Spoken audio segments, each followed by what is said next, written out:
A gente está vivendo um tempo da tirania da felicidade, assim como do sucesso pleno.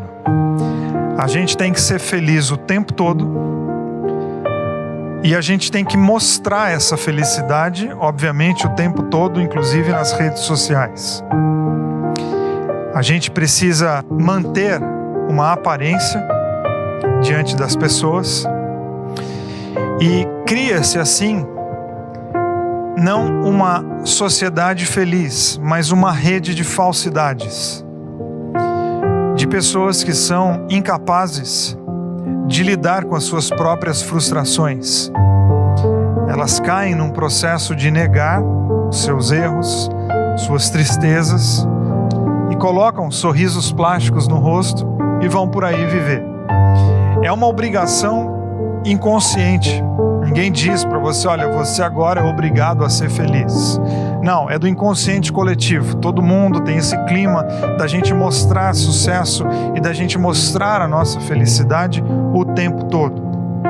Que é uma obrigação insana, que rouba toda a nossa energia, e assim como ela é impossível, porque ninguém é feliz o tempo todo e ninguém ganha o tempo todo. A gente precisa do fracasso, a gente precisa da tristeza, inclusive para a gente ter a dimensão da beleza do sucesso. Eu preciso ter a dimensão da força do fracasso, senão eu não sei o que é o sucesso. Essas coisas se interdependem. Então ninguém é feliz o tempo todo, ninguém ganha o tempo todo. Na vida nós temos tempo para todas as coisas. E não significa que o tempo da nossa vida está determinado, mas sim que no percurso da existência nós vamos plantar, mas nós vamos arrancar. Nós vamos rir, mas nós vamos chorar. Nós vamos construir e às vezes nós vamos precisar derrubar aquilo que nós construímos.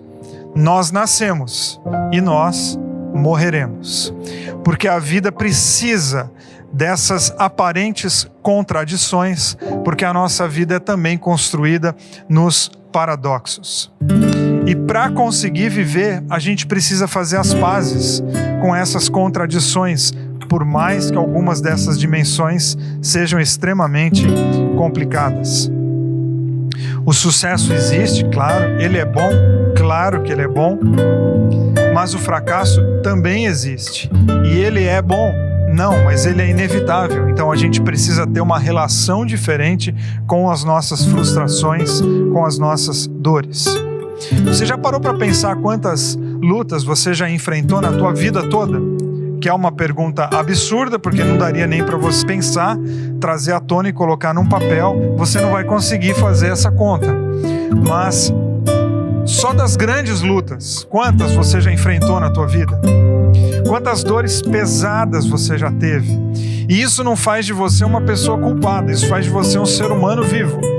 Se você está vivo, você vai lidar com as lutas e você vai inevitavelmente lidar também com as frustrações. Aí você pode dizer, você está fazendo apologia à derrota e dizendo que problema é bom? Não, eu estou dizendo para você ter hoje à noite, ou a partir de hoje à noite, um novo olhar para os teus fracassos. A gente não tem que ficar sublimando situações com palavras bonitinhas, porque no final da história isso não resolve nada. A gente tem que ficar às vezes de frente com a vida como ela é. Principalmente como nos ensinou Jesus, dizendo que na vida a gente ia ter perrengue, a gente ia ter fracasso, a gente ia ter frustração, a gente ia ter muitas aflições, mas que nós tivéssemos uma atitude diante de todas essas inevitabilidades da vida. Então vencer é bom? Vencer é bom, com certeza. Saber perder também é muito bom. Vencer é muito gostoso. E não morrer por causa das tuas frustrações e não desistir da vida porque você não conseguiu também é muito bom. Porque quando você não desiste por algo que aconteceu hoje, você está também dando uma declaração de amor à vida. Não deu certo hoje, mas eu vou continuar tentando porque eu acredito que tem vida amanhã. Não deu certo agora, que pena, eu vou chorar, eu vou viver meu luto, eu vou enfiar a cabeça no travesseiro e vou gritar muito, mas eu ainda assim vou guardar aqui dentro uma teimosia de que o dia de amanhã pode ser diferente. O que é sucesso para você? Sei que você tem as suas definições, sei que o mercado financeiro tem as suas definições, sei que a teologia tem as suas muitas definições, eu tenho a minha, que sucesso também pode ser você viver um fracasso sem perder a sensibilidade com a vida. Por que eu acho que isso é um sucesso? Porque os fracassos são inevitáveis, e quem passa por fracassos e não desiste da vida é um sucesso. É um sucesso de fé, porque você continua acreditando que existe vida para ser vivida amanhã, e isso é muito lindo. É perder e ainda assim acreditar que amanhã eu posso viver algo diferente, sem negação, sem se esconder, sem mentira, sem palavras bonitas para contornar situações tristes, mas com os pés no chão, numa conexão absurda com a realidade e com o coração em Deus, eu acreditar na transformação que uma boa atitude e que uma fé em Jesus, que tentar ser parecido com Ele, pode causar na minha vida. Então eu convido você, primeiro, a não definir a sua vida por fatos isolados, porque você não é um fato isolado, você é uma multiplicidade de histórias, de escolhas, de decisões, de frustrações, de sucessos, de encontros e desencontros. Não defina a sua vida por algo que aconteceu esse ano, porque a sua vida não é esse ano. A sua vida, ela é o acúmulo de todos os seus anos que você já viveu e, queira Deus, de muitos anos que você e eu ainda teremos pela frente. Não defina a sua vida assim. Assim como não defina a sua vida pelos seus períodos noturnos. E aqui noturnos com todas as aspas do mundo. Porque quais são os períodos noturnos? Que são os momentos da nossa vida onde a gente não tem horizonte. Onde a gente não consegue enxergar o dia de amanhã. Onde a gente não consegue ter perspectivas sobre os nossos próximos passos. E às vezes isso é muito angustiante por questões e culpa dos outros, mas também pode ser por culpa minha. São as noites escuras da alma. São os períodos sombrios que nos distanciam da própria vida e que roubam as nossas forças. Todos nós passamos por isso. Ficamos sem perspectiva, ficamos sem uma luz que indique o nosso caminho, olhando por outra perspectiva, a luz está sempre brilhando. A gente às vezes está com tanta catarata existencial que a gente não consegue dar o foco necessário para entender onde é que está aquela luz. Quanto tempo que está a noite na tua vida? Qual é o período que você pode chamar de noturno da tua existência? Que você não consegue ter perspectivas, que você não consegue ter um horizonte. Pode ser uma noite, pode ser uma semana ou 10 anos. E a gente acredita que a alegria vai chegar. É essa resistência que é a fé. Eu estou vivendo um período noturno, mas, porém, todavia, contudo, eu não vou desistir de viver. Quer eu esteja assim por culpa dos outros ou por culpa minha, porque eu acredito que uma hora amanhã vai florescer, vai nascer na minha vida. Uma hora esse jogo vai virar e eu vou conseguir ter novas oportunidades na nossa vida. Então nós temos muitas noites metafóricas na nossa história. Nós temos noites nos nossos relacionamentos, nós temos noites nas nossas amizades, nós temos doenças, nós temos separações, falências, filhos dando trabalho, filhos que foram embora, o desemprego, uma pandemia e tantas outras coisas que podem entrar na nossa vida com esse status de noite. E quanto tempo que dura essa noite? Não sabemos, mas o reino de Deus é um convite a nós não nos submetermos, mas encontrarmos forças em Deus, encontrarmos forças uns nos outros, para a gente continuar acreditando que a alegria, a esperança irrompe uma hora dessa e essa noite se torna dia claro e a gente volta a ter perspectiva na nossa vida. E a gente precisa romper com essa lógica de ser feliz o tempo todo. Se você for feliz o tempo todo, você está desconectado da realidade. Se você disser para mim que você tem sucesso o tempo todo, eu vou dizer que você está absolutamente desconectado da tua própria vida. E se você falar para mim, quero ser aprovado o tempo todo por todo mundo, eu vou falar para você se tratar, porque isso é uma doença. A gente precisa aprender a lidar com as reprovações, assim como a gente precisa aprender a lidar com as nossas frustrações. Porque quem tenta agradar todo mundo não agrada nem a si próprio. Porque quem tenta ser feliz e cair bem aos olhos de todo mundo não consegue ser feliz aos olhos de ninguém, principalmente ser feliz consigo mesmo na solitude, na solidão da sua própria vida. A gente precisa tomar muito cuidado para não querer ser aprovado pelos outros, mas a gente precisa também tomar muito cuidado com os próprios julgamentos que a gente faz de nós mesmos. Porque existe um juiz, uma juíza dentro de cada um de nós, e às vezes ele é extremamente agressivo e extremamente condenador. Mas quem quer viver em paz consigo mesmo tem que entender que vira e mexe a gente não vai dar conta.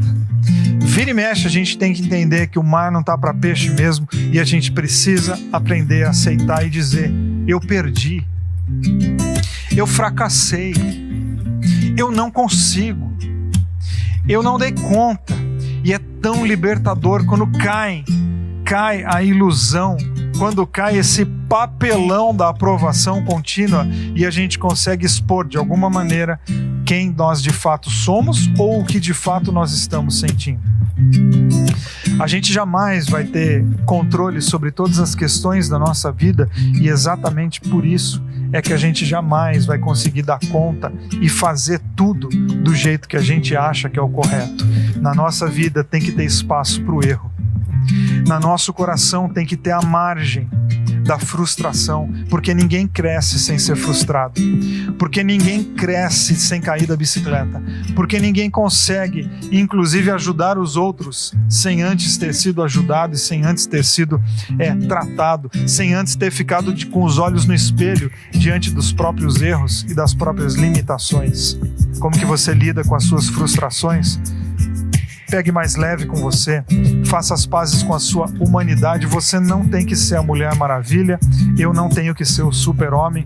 A gente tem sim que entender a nossa humanidade, porque nós não seguimos um homem que se divinizou, nós seguimos um Deus que se humanizou. Então nós temos que fazer o mesmo, assumir a nossa humanidade. Isso é libertador para a gente conseguir lidar com as nossas próprias questões, as nossas próprias fraquezas.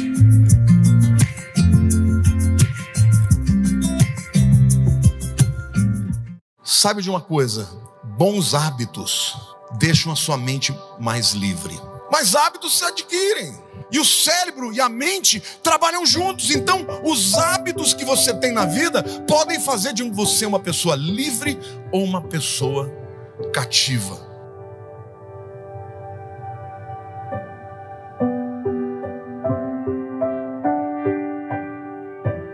O nosso cérebro é extraordinário, é o órgão mais nobre, mais importante. Ele é capaz de fazer coisas maravilhosas, extraordinárias, criativas. O ser humano, irmãos, é realmente a principal, a coroa da criação de Deus. E tudo isso que nós somos capazes de fazer é por causa do nosso cérebro. Todo pensamento que a gente tem, tudo aquilo que a gente enxerga, tudo aquilo que a gente ouve, provoca mudanças no nosso cérebro. Se são coisas boas, se está relacionado ao amor, à confiança, à fé, à esperança, o cérebro acaba secretando algumas substâncias do bem. Algumas delas você já ouviu falar, endorfina. Endorfina é uma palavra que significa a morfina de dentro. Portanto, quando você faz alguma coisa prazerosa, naturalmente o teu corpo produz uma substância analgésica. Sabia? Que você é curador quando você fica feliz. Quando você corre, por exemplo, faz exercício físico, você produz endorfina. Por isso que pessoas que fazem exercício regularmente são viciadas naquilo que é bom. Por quê? Porque o corpo sente falta daquela substância prazerosa. O teu cérebro também, ele trabalha sempre procurando o chamado ciclo de recompensa. Ele procura algo que lhe deu prazer e ele então, de novo, ele vai procurando fazer aquilo. Isso acaba determinando os nossos hábitos e até os vícios. Sentimentos de amor, por exemplo, eles produzem ocitocina. Quando uma mãe vai dar à luz, o organismo secreta a ocitocina. Ocitocina é aquele hormônio, aquela substância que faz a mãe se ligar ao bebê. Mães que não têm níveis de ocitocina altos têm, por exemplo, rejeição da criança. Aí você fala, que mulher ruim. Não, é um problema químico. Existem muitas outras substâncias. Dopamina é uma das mais importantes no nosso cérebro. A dopamina é importante para o foco, é importante para a coragem, é importante para o prazer. Onde existe dopamina, existe prazer. O sexo, por exemplo, quando a pessoa tem orgasmo, é um dos maiores liberadores de dopamina. Portanto, o nosso cérebro, ele é extraordinário, mas ele também pode adoecer. Existem algumas razões. A primeira é a genética. Existem pessoas que nascem com alguns distúrbios. E essas pessoas, se você pegar a percentagem na população, é praticamente ínfima. Você sabe qual é a maior razão para o cérebro adoecer? O lugar onde nós vivemos, onde nós crescemos, as relações que nós temos no mundo, os ambientes nos quais crescemos. Está provado que ambientes disfuncionais são muito importantes para a produção de indivíduos com distúrbios, com doenças, com cacuetes, com problemas psicológicos e mentais. Estresse constante podem produzir doenças patológicas, literalmente. Por outro lado, se você vive em ambientes onde existe amor, amor é o principal. Portanto, o seu cérebro, meu querido, é você que cuida dele. É você quem vai garantir que o seu cérebro seja saudável. Porque depois você não escolhe onde você nasce. Talvez você tenha nascido numa família onde não havia amor, onde havia abuso, onde havia rejeição. Isso não nos compete escolher. Mas uma vez que você cresce, você tem o direito de escolher os seus amigos, os lugares onde você vai. Portanto, uma mente saudável é uma mente livre. Livre de traumas, livre de medos, livre de culpas, livre de vícios. Uma mente livre é o que Deus quer que você tenha. Liberdade se conquista com responsabilidade. Liberdade não é só o direito de você fazer o que você quer, porque muitas vezes uma mente cativa, uma mente presa em vícios, em temores, em distúrbios, ela não faz do indivíduo livre. O indivíduo livre é aquele que pode dizer não para qualquer coisa e pode dizer sim para qualquer coisa. Você se alegra com o sucesso dos outros ou fica com inveja? Porque, meu querido, uma pessoa que tem inveja é uma pessoa insegura. Você tem inveja porque alguém conquistou uma coisa? Olha, mas você também pode conquistar, sim ou não? Existem duas maneiras de você olhar para uma pessoa que teve sucesso. Você pode ser inspirado por ela, puxa, ele conseguiu, eu também posso. E a outra é, por que ele e não eu? E na hora que você tem inveja, você quer que ele não tenha porque você não tem. Isso é uma evidência de uma mente que está doente. O ressentimento, a amargura e a mágoa são as principais causas de uma mente ficar aprisionada por anos a fio. Existem pessoas que lembram de coisas que aconteceram há 30 anos atrás. e ainda se lembram, e todo sentimento, toda raiva, toda dor, toda decepção voltam. E você sabe o que a palavra perdoar significa? É doar completamente. Perdoar é isso, é você entregar. Você merecia receber aquilo, não recebeu, mas mesmo assim você entrega. Você se entrega, você perdoa, você libera. Quem perdoa fica livre. Quem não perdoa está amarrado à lembrança, àquela pessoa. Existem muitas pessoas que deixam de ter vida e felicidade porque estão amarradas e presas a lembranças do passado.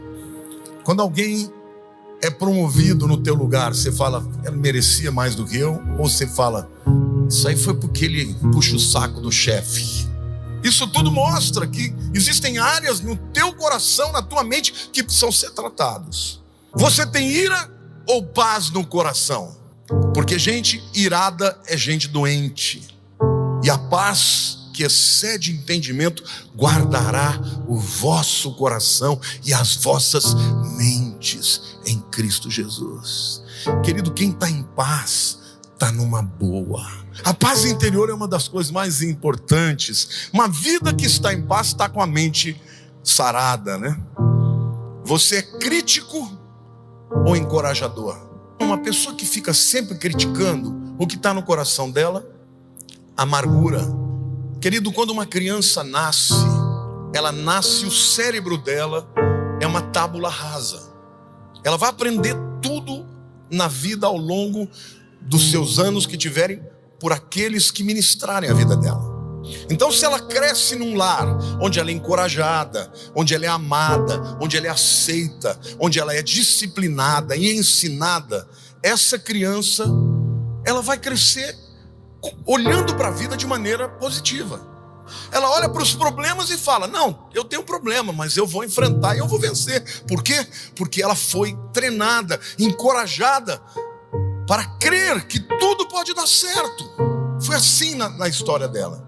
Agora, essa mesma criança, se crescer num lar disfuncional, onde ela é abusada, onde os pais não encorajam, não amam, só criticam, não dão amor, essa criança vai nascer com medos, com ressentimentos. Aliás, é importante dizer uma coisa: o cérebro só grava as situações quando envolve sentimentos. Porque o seu cérebro, para construir as memórias de longo prazo, ele precisa de sentimentos. Aquilo que você não tem sentimentos, você esquece no dia seguinte. Mas um evento, uma circunstância que gerou em você muita alegria, ou muita dor, ou muita tristeza, isso vai te atormentar por anos a fio. Sabe de uma coisa? Bons hábitos deixam a sua mente mais livre. Mas hábitos se adquirem. E o cérebro e a mente trabalham juntos. Então, os hábitos que você tem na vida podem fazer de você uma pessoa livre ou uma pessoa cativa. Seja em situações, em alimentos, em comida, em vícios de cigarro, cocaína e qualquer outra coisa. Ou você pode ser uma pessoa que passa a ter um hábito forte, saudável. Como, por exemplo, fazer exercícios físicos regulares. Os hábitos, eles são tão importantes e tão fortes para fazer de você uma pessoa presa. Tome cuidado com aquilo que você se expõe. Você sabia que os relacionamentos são o maior instrumento de influência na nossa mente? Conhece o ditado, dize-me com quem andas e eu direi quem tu és. É um ditado popular muito sábio, por sinal. Quando você anda com uma pessoa fofoqueira, você vai virar fofoqueiro. Se você anda com uma pessoa maledicente, você vai virar maledicente. Se você anda com uma pessoa adúltera, você vai acabar caindo em adultério. Por quê? Porque as pessoas influenciam outras pessoas. Relacionamentos também podem aprisionar pessoas. O indivíduo que é possessivo, ele tem uma esposa, ninguém pode chegar nem perto dela. Tem uma namorada ou um namorado, ninguém pode chegar perto. Morre de ciúme. O verdadeiro amor deixa a pessoa livre. Deus não te criou para você ter ninguém. Você pode pertencer a alguém, mas não ter ninguém. Porque esse relacionamento de posse aprisiona o outro e assim é a pessoa mesma. Competitividade. Isso é um defeito ou uma qualidade? Querido, só tem um lugar onde a competição é boa. No jogo. ali vale a pena ser competitivo. Mas fora disso, você competir com o teu marido, com a tua esposa, com o teu amigo, mas esse tipo de coisa, a pessoa não tem que ir bem para ser melhor ou pior do que o outro. E tem marido que compete com mulher, tem pai que compete com filho. Às vezes o filho começa a crescer e bem, o pai, em vez de ficar feliz, ele fica mal. Competição, querido, é um demônio dentro dos relacionamentos. Competição é uma prova de que você não tem segurança do teu papel e do teu lugar. Relacionamentos obsessivos. Se você perceber que aquela pessoa com quem você está namorando é obsessiva, é pegajosa, vaza. Sabe aquela pessoa que diz: você é minha vida?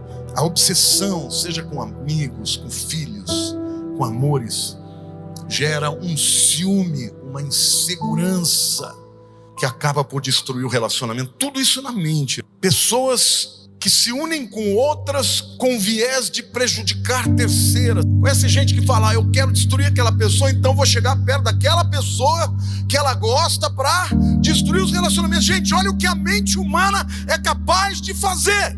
Relacionamentos são poderosos para construir mentes saudáveis. Se junte a pessoas que vão te ensinar algo, que vão orar por você quando você estiver com um problema, que vão chorar com você quando você estiver vivendo um momento difícil, mas que vão te encorajar a caminhar, a seguir adiante, a se esquecer do passado, a se despojar do velho homem e se tornar uma nova criatura.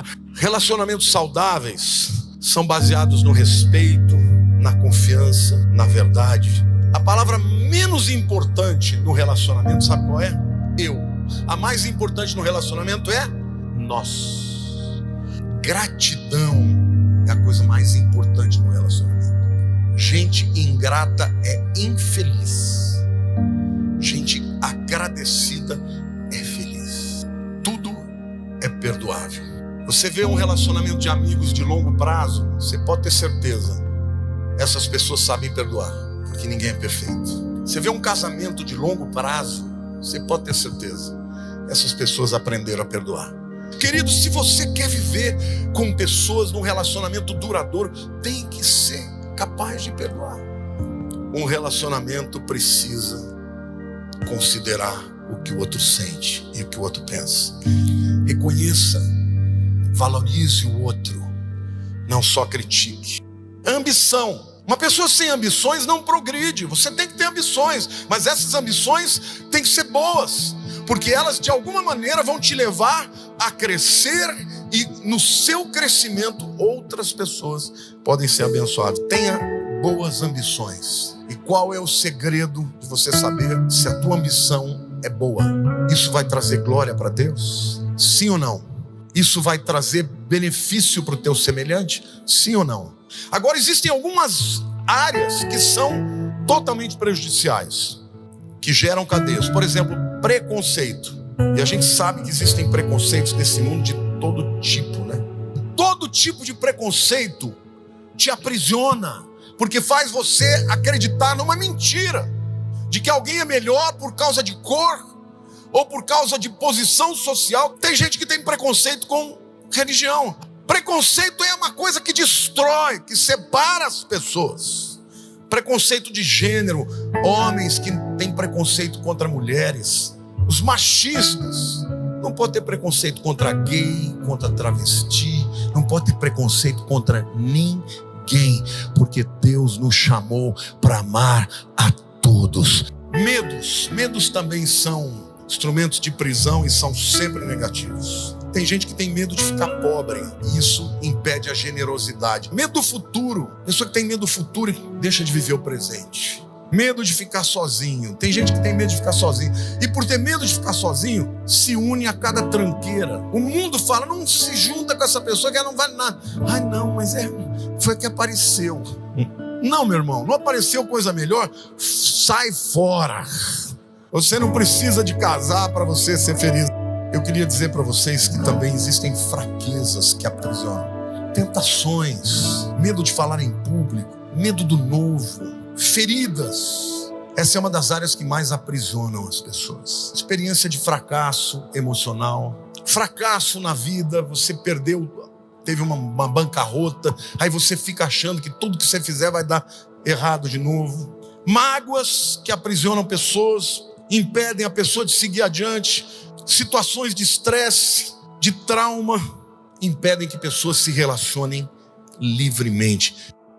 O ressentimento, a amargura e a mágoa são as principais causas de uma mente ficar aprisionada por anos a fio. Porque algumas pessoas vencem e outras não, porque algumas pessoas têm grandes resultados e outras não. É bem verdade que tudo que nós fazemos é baseado na crença que nós temos. Tudo que nós fazemos, a forma que nós pensamos, como nós agimos, aquilo que realmente nós fazemos no nosso cotidiano, todos os hábitos que nós adquirimos, é por conta da nossa crença. Se você não está tendo o resultado que você quer, é porque provavelmente a sua crença realmente é muito limitante, você está sendo muito limitado. E quando você quer ter grandes resultados, você precisa trabalhar a sua crença. Pessoas que vencem, pessoas que triunfam, pessoas que alcançam grandes resultados, são pessoas que acreditam, que têm crenças realmente positivas. A forma que ela se olha. Eu sempre digo que a crença é muito voltada com a autoconfiança. Crença e autoconfiança são duas características que andam muito juntas. Se você quer ter grandes resultados, você precisa trabalhar a sua crença. Eu sempre falo que 3 crenças são muito importantes serem trabalhadas na vida de qualquer pessoa. A primeira grande crença a ser trabalhada é a crença da capacitação. Você precisa acreditar que você tem capacidade, que você consegue realizar. Ainda que você está num momento de baixa, está num momento de dificuldade, você precisa crer, você precisa ter a crença que você é a pessoa certa para levar você aonde você pretende chegar. Como é que eu faço para aumentar a minha crença, para realmente ter uma crença de capacitação? Você precisa realizar algo. Ainda que seja coisas pequenas, ainda que você realize pequenas coisas, mas que você consiga realizar. Por exemplo, se você quer aumentar a tua crença de capacitação, você precisa finalizar o livro que você começou a ler. Se você quer aumentar a sua crença de capacitação, você precisa realmente se comprometer com a sua agenda. Sabe aquela corridinha que você falou que você daria depois do horário? Ainda que você está cansado, você precisa concluir. Você precisa realizar. Pessoas que têm crença de capacitação são pessoas que realizam. Se você quer ter resultado na sua crença de capacitação, comece a realizar pequenos feitos. A maioria das pessoas que tem uma crença de capacitação muito baixa, ao longo desses anos estudando as pessoas, trabalhando com elas, o que eu observo? Pessoas com crenças de capacitação baixas são pessoas que realizam pouco. Não estou dizendo para você realmente realizar grandes feitos. É claro que é muito importante você pensar nos grandes feitos, mas realizar pequenas coisas, porque elas lhe darão a autoconfiança e a sua crença automaticamente começará a ser substituída de uma pessoa que não realiza para uma pessoa que realiza. Mude a sua crença de capacitação. Segundo, você precisa mudar a sua crença de merecimento. É bem verdade que a crença de merecimento chega até a ser engraçado, porque as pessoas que não conseguem realizar são pessoas que não acreditam que não merecem. Então as pessoas acreditam que elas não merecem ter uma vida plena, um corpo pleno, dinheiro em abundância, sobrando. Não, elas não acreditam. Quando nós éramos crianças, talvez você também ouviu isso que eu vou lhe falar. As pessoas diziam, olha, dinheiro não nasce em árvore. As pessoas diziam para mim, olha, o rico não entra no céu. E eu ouvia as pessoas dizendo que dinheiro não traz felicidade. Olha, essas foram as crenças que ficaram incutidas na minha mente. Eu acreditava realmente nessas crenças e essas crenças não eram minhas. Deixa eu lhe falar para você que está me acompanhando. Quase todas as crenças que você possui não são suas.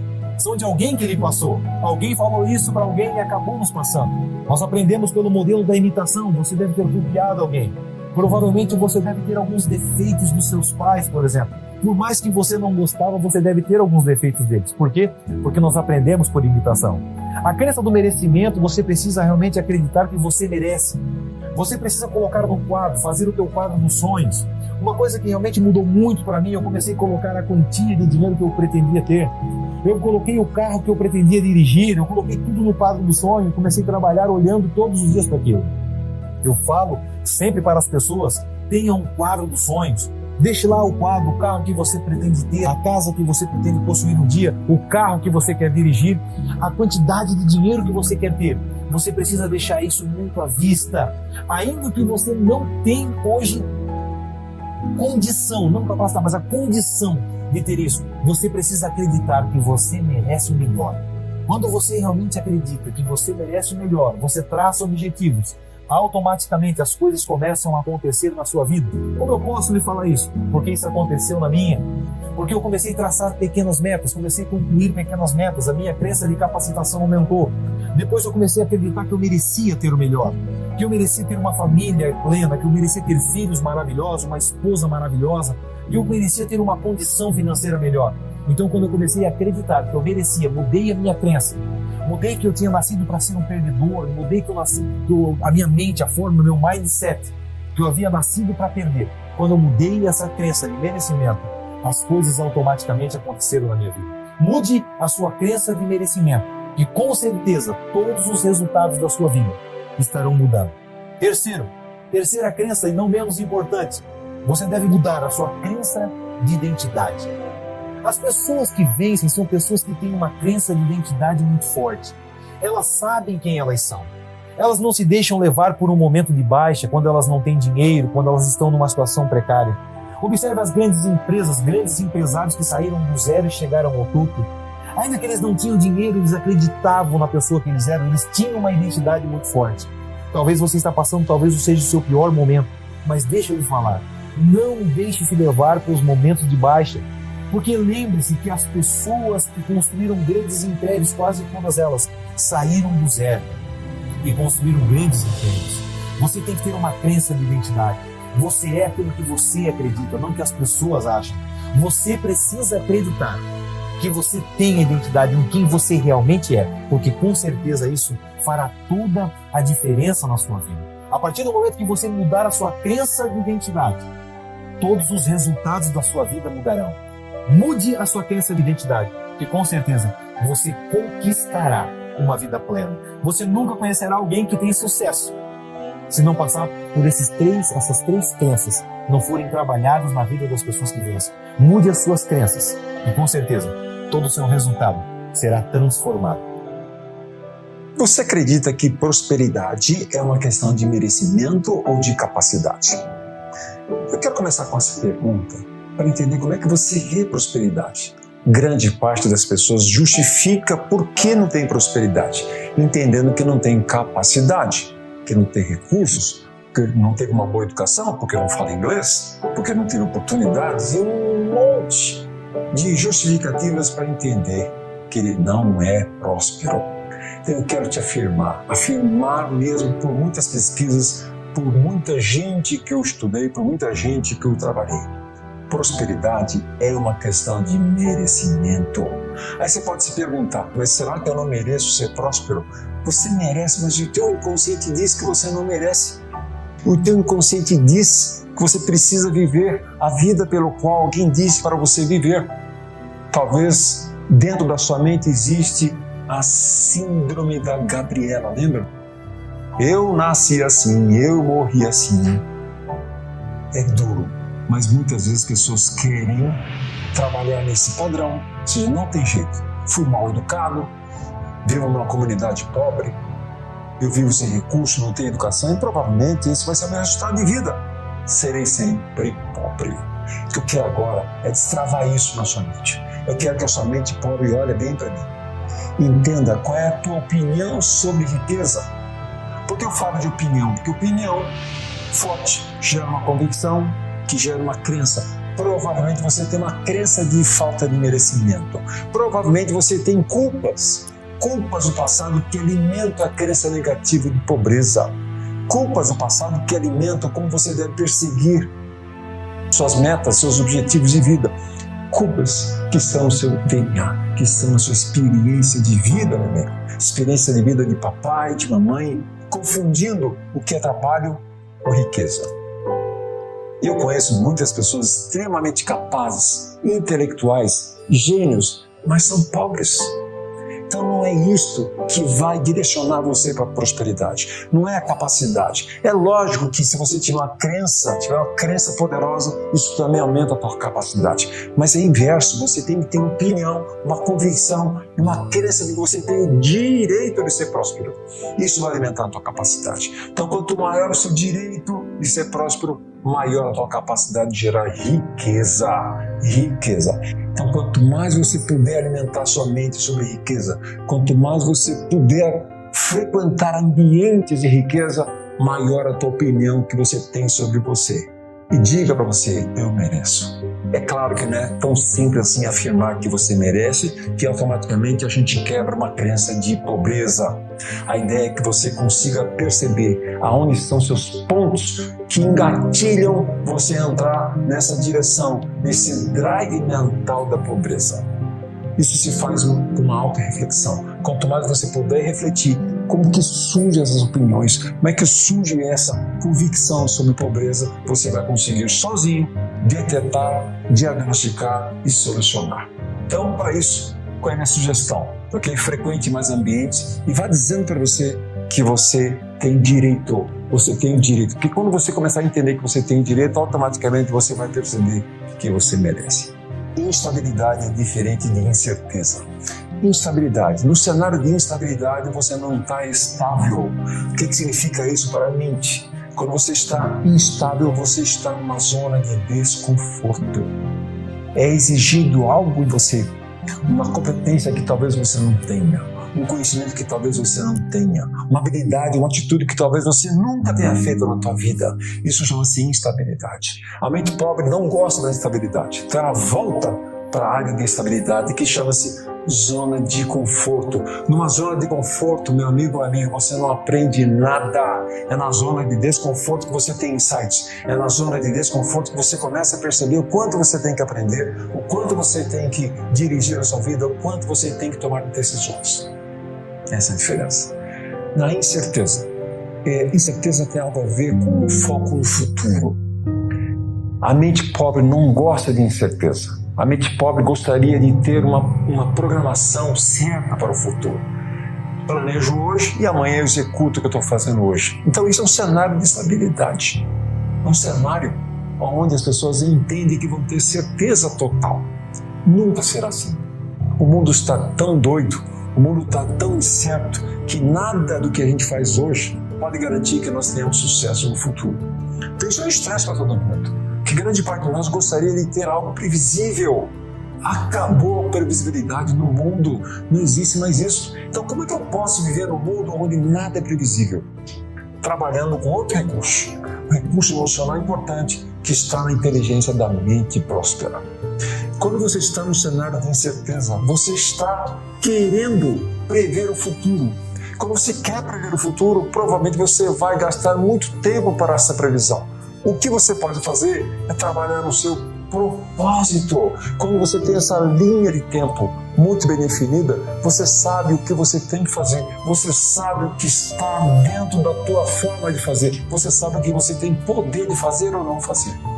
Então escolha o que você pode fazer e decida não fazer o que você não pode fazer. Não estresse somente com cenários pelos quais você não tem controle nenhum. O terceiro cenário é o cenário da insegurança. A mente pobre, quando está no cenário de insegurança, ela não consegue manifestar o seu talento, ela não consegue ter autoexpressão. Existe um congelamento total que ela fica imóvel, se imobiliza todo o sistema nervoso central da mente pobre. Então, quando você está ativado com a mente pobre, você não consegue expressar quem você é, não consegue expressar a tua força, teu talento, teu recurso principal, que é teu dom. No cenário de insegurança é onde aparece o teu talento, o teu dom, a tua autoexpressão. Então, a diferença é que no cenário de insegurança, a mente próspera entende agora que precisa expressar o que veio fazer no mundo. Consegue expressar o teu propósito, consegue expressar a tua grande força. Essa é a grande diferença.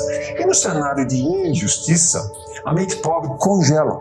Porque a emoção que aparece na injustiça é a emoção do ódio, do ressentimento, da vingança, onde a gente quer, na verdade, é fazer com que o vilão seja morto. A gente quer vingança. E você perde tempo na busca da vingança. Você cria o papel de vítima. A mente próspera, quando está no cenário de injustiça, ao invés de criar a emoção de raiva, de ódio, cria a emoção do perdão. E quando nós temos a liberdade de perdoar pessoas, você livra você daquela A armadilha psicológica quer perseguir o vilão. Você cria agora a figura do protagonista. Então agora você age de acordo com o que você precisa agir, de acordo com a sua linha do tempo, de acordo com o seu propósito de vida. São esses 4 cenários que são ativados. Então essas são as grandes diferenças entre a mente pobre e a mente próspera.